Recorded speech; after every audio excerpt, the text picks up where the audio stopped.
Good morning 12th class. आज का हमारा टॉपिक है रसारोहण, जिसे कि एसेंट ऑफ सैप कहते हैं।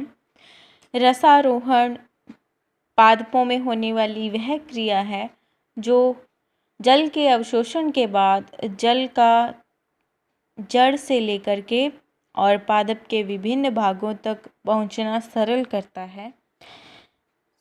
रसारोहण की परिभाषा पादपों में जल का मूल से पादप के विभिन्न भागों तक पहुंचना रसारोहण कहलाता है। जल का यह परिवहन एक तनु विलयन के रूप में होता है, जिसकी सांद्रता काफ़ी कम होती है। तो इस संपूर्ण क्रिया को रसारोहण कहते हैं। रसारोहण जबकि जल का विभिन्न भागों तक पहुंचना है, तो पादप के जल का परिवहन करने वाला भाग जाइलम होता है। तो रसारोहण की प्रक्रिया भी जाइलम के द्वारा ही पूरी करवाई जाती है।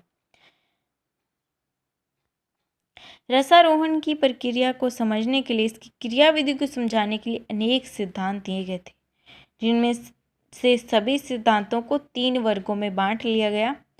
जिनमें से पहला है जैव बल सिद्धांत, जिसे वाइटल फोर्स थ्योरीज कहते हैं। दूसरे सिद्धांत आते हैं मूल दाब सिद्धांत, जो कि रूट प्रेशर थ्योरीज को सपोर्ट करते थे। और तीसरे हैं फिजिकल फोर्स थ्योरी, जो कि भौतिक दाब सिद्धांत को बल प्रदान करते हैं। इन तीनों सिद्धांतों के अंतर्गत आने वाले सभी वैज्ञानिकों के मतों को अलग अलग कैटेगराइज कर दिया गया। जो वैज्ञानिक जैव बल सिद्धांत का समर्थन करते थे, उनके सिद्धांत इन्हीं के अंदर पढ़े जाएंगे। और कुछ वैज्ञानिक मूल दाब सिद्धांत के बारे में अपने ठोस प्रमाण देना चाहते थे, तो उन्हें इनके अंदर रखा गया। और भौतिक दाब सिद्धांत के लिए जो वैज्ञानिक अपनी सहमति जताते थे, उनको भौतिक दाब सिद्धांत के अंदर हम पढ़ेंगे। तो आइए पढ़ते हैं रसारोहण की क्रियाविधि। सबसे पहले हम पढ़ेंगे वाइटल फोर्स थ्योरीज, जैव बल सिद्धांत। इन सिद्धांतों के अनुसार पादप के तने में रसारोहण की जो प्रक्रिया है, वो जीवित कोशिकाओं में होने वाली क्रियाओं के कारण उत्पन्न होने वाले बलों का परिणाम होती है। जैव से ही प्रमाणित होता है कि ये एक जीवित किसी भी कोशिका से संबंधित कोई सिद्धांत है।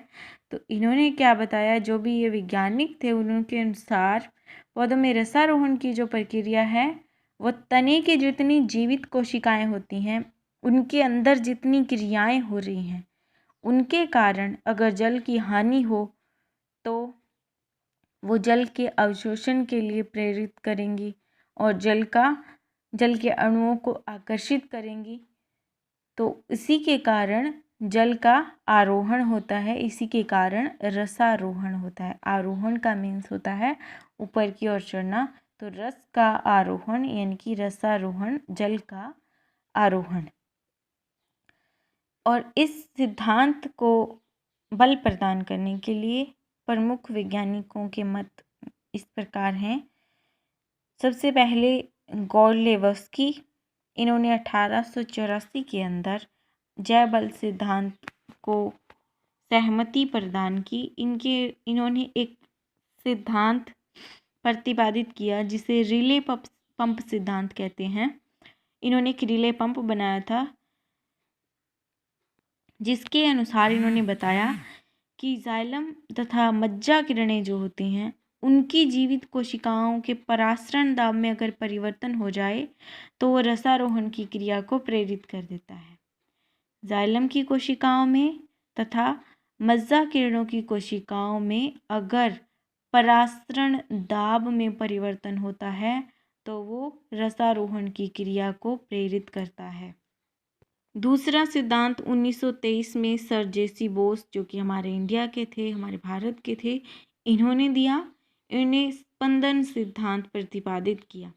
इन्होंने बताया कि जो पादप की तना है, उसके अंदर जो वलकुट होता है, पहले बाह्य त्वचा, फिर उसके बाद में अंतः त्वचा, फिर आता है वलकुट, मध्यस्थ त्वचा। तो जो वलकुट की बिल्कुल अंदर की त्वचा है, जो अंतः त्वचा के संपर्क में होती है, सबसे पहले बाहर की ओर बाह्य त्वचा होती है, फिर उसके अंदर वल्कुट की लेयर्स होती हैं, फिर अंतस्त्वचा आती है। बाह्य त्वचा, मध्य त्वचा, वल्कुट की बहुत सारी परतें कोशिकाओं की, फिर आता है अंतस्त्वचा, उसके बाद में आता है जाइलम और फ्लोएम। ऐसे ही ये तना गोलाकार रूप में होता है। ये चारों ओर लेयर्स ऐसे ही बनी होती है जो हमने अपने पिछले चैप्टर में पढ़ा था, पिछले अपनी क्लास में पढ़ा था, तने की संरचना। तो वल्कुट की सबसे भीतर की जो परत होती है उसकी कोशिकाएं और वो कोशिकाएं जो अंतस्त्वचा के संपर्क में होती हैं उनमें क्या है, लयबद्ध स्पंदन होते हैं, स्पंद होते हैं, लयबद्ध एक बीट होती है। उसके कारण क्या है, रसारोहण होता है। तो इस रसारोहण के प्रयोग का उन्होंने किया था प्रतिपादन टेलीग्राफ पादप। भारतीय टेलीग्राफ पादप है जिसको हम डिस्मोडियम गायरेंस जो है वो भारतीय टेलीग्राफ पादप कहलाता है। इस पर उन्होंने अपना स्पंदन सिद्धांत प्रतिपादित किया था। गोडलेवस्की ने कहा कि जाइलम व मज्जा किरणों की जीवित कोशिकाओं के परासरण दाब में परिवर्तन होता है। और सर जेसी बोस ने कहा कि वल्कुट की सबसे भीतरी परत जो अंतस्त्वचा से जुड़ी होती है उनकी कोशिकाओं में निरंतर स्पंदन होते हैं और रसारोहण की क्रिया को प्रेरित किया जाता है। थर्ड अपना सिद्धांत 1891 में दिया था स्ट्रासबर्गर ने। इन्होंने कहा था कि जीवित कोशिकाओं का वैसे तो रसारोहण से कोई सीधा संबंध नहीं होता, परंतु इनकी उपस्थिति और इनके अंदर होने वाली क्रियाएं जो हैं वह रसारोहण की क्रिया के लिए अनुकूल वातावरण बना देती हैं ताकि रसारोहण की क्रिया काफ़ी आसानी से हो सके।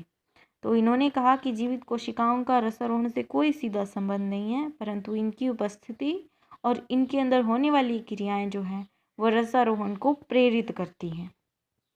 तो 3 वैज्ञानिकों ने जैव बल सिद्धांत को बल प्रदान किया,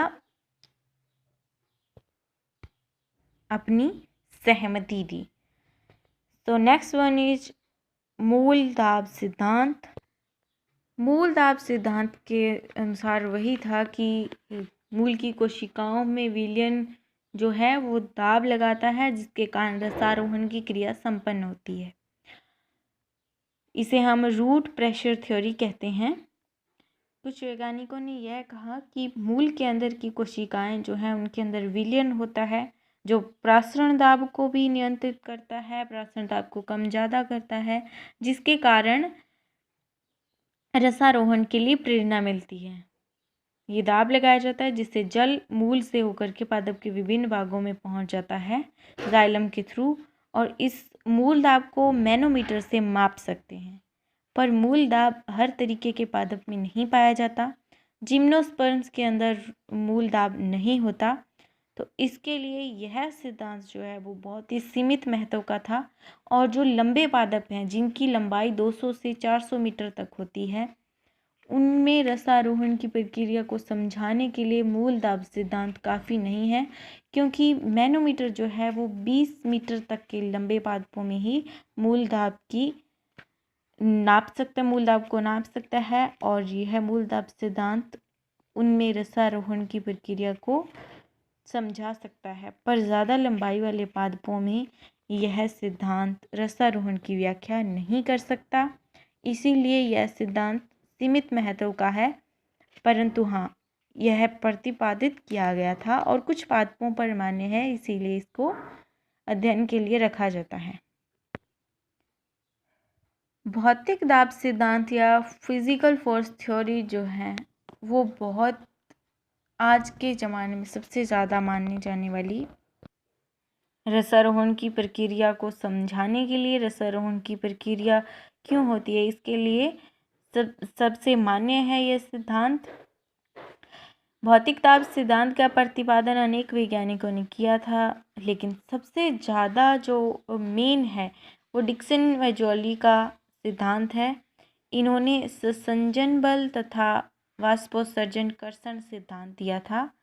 इन्होंने अपने सिद्धांत का प्रतिपादन 1894 में किया था।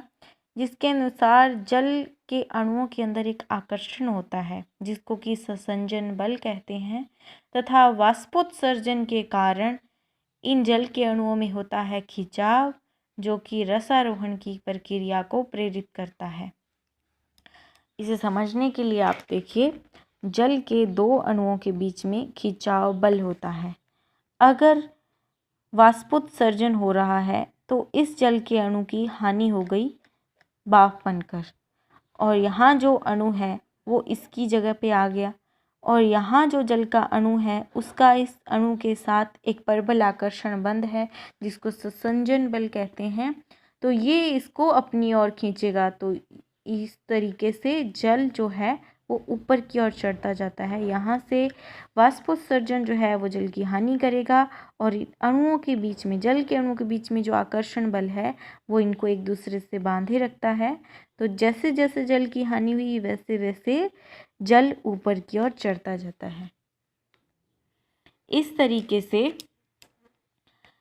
तने के अंदर जल का एक स्तंभ बन जाता है, एक लंबा ढांचा बन जाता है, एक लंबी कतार लग जाती है जल के अणुओं की, जिसे जल का स्तंभ कहते हैं। और ये निरंतर चलता रहता है और अटूट स्तंभ होता है। ये स्तंभ कभी नहीं टूटता, इसीलिए इसे जल स्थैतिक प्रणाली कहते हैं। जल आकर्षण बल से अपने ही स्थिति में बना रहता है, इसीलिए इसे जल स्थैतिक प्रणाली कहते हैं। तो इन्होंने अपने सिद्धांत का प्रतिपादन इन कुछ बिंदुओं के आधार पर दिया था कि पौधों में मूल से लेकर के पत्तियों तक निरंतर जल का एक अटूट स्तंभ होता है, इसे जल स्थैतिक प्रणाली कहते हैं। इसी प्रणाली में ये आकर्षण बल हमेशा चलता रहता है, और जब वाष्पोत्सर्जन के जल की हानि हो जाती है वाष्पोत्सर्जन के द्वारा, तब इसकी जो पत्तियों की जो पतली शिराएं होती हैं, जो हमने शिरा विन्यास पढ़ा था, जाइलम की ही ब्रांचेस होती हैं, उस पत्तियों में उपस्थित जो जाइलम की ब्रांचेस हैं, जो शिराएं हैं, उनके अंदर जल स्तंभ में क्या होगा, खिंचाव पैदा होगा। जल के अणु अगर एक जगह से दूसरी जगह भाप बनकर उड़ गए हैं, उनके अंदर भी आकर्षण बल था। मान लीजिए, आप एक उदाहरण से समझ सकते हैं इस चीज़ को। अगर किसी के पास बहुत सारे गुब्बारों की डोर है, एक गुब्बारा अगर वो ऊपर की ओर उड़ाता है, उसके साथ दूसरे गुब्बारे को उड़ना है, तो जो गुब्बारा गया है उसके साथ ही दूसरा गुब्बारा भी उससे अटैच्ड होकर ऊपर की ओर उड़ गया, तो वो पूरी लंबी कतार में जितने भी बलून्स बंधे हुए हैं वो सब के सब उसके साथ उड़ना चाहेंगे। वैसे ही वो एक लंबी लाइन बना देते हैं, एक लंबा श्रृंखला को निर्मित कर देते हैं। इसी तरीके से जल के अणु भी, अगर स्टीम बनकर भाप बनकर उड़ भी गया है जल का अणु, तो उसके साथ प्रतिबंधित जो अणु है वो उसकी जगह ले लेगा और दूसरा उस अणु की जगह ले लेगा। ऐसे ही एक दूसरे की जगह लेते जाएंगे जल के अणु, पर ये अपने अंदर होने वाले इस खिंचाव बल को कभी समाप्त नहीं करते। इसी के कारण पादपों के अंदर जल का आरोहण होता है, रसारोहण होता है। और जल के अणुओं के बीच ये जो ससंजन बल है, ये 45 वायुमंडल यानी कि 45 एटमॉस्फेयर से लेकर 207 एटमॉस्फेयर तक हो सकता है, यानी कि काफ़ी प्रबल बंध होता है जल के अणुओं के बीच। काफ़ी प्रबल आकर्षण या ससंजन बल होता है जो कि इनको एक दूसरे से बांधे रखता है। तो इनके सिद्धांत का अगला बिंदु जो है वो यही था कि जल के अणु आकर्षण दिखाते हैं।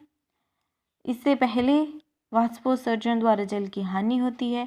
तो ये दोनों क्रियाएं ही मिलकर के क्या करती हैं, पादपों में रसारोहण को प्रेरित करती हैं।